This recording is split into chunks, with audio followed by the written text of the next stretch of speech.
Hi. Hello అండి. Monday రోజు 10వ రోజు కదా! మా ఇంట్లో గణేషుడిని ఆ రోజే నిమజ్జనం చేశాము.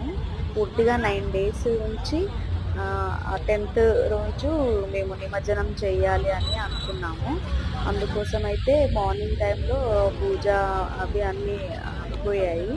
ఆ తర్వాత ఈవినింగ్ టైంలో నిమజ్జనం చేయడానికి స్వామినైతే సరూర్ నగర్‌లోని మినీ ట్యాంక్ బండ్ ఉంది గదా! అక్కడ నిమజ్జనం చేద్దామని అక్కడికి తీసుకెళ్ళామనమాట. అక్కడికి వెళ్ళాక అక్కడ జీహెచ్ఎంసీ వాళ్ళుంటారండి. వాళ్ళు విగ్రహాన్ని తీసుకొని ఇలా అయితే నిమజ్జనం చేస్తారు. మా వినాయక నిమజ్జనం అయితే ఈ ఇయర్ ఇలా జరిగింది. మీరెలా చేసుకున్నారో కామెంట్ చేయండి. Please subscribe my channel, like and share.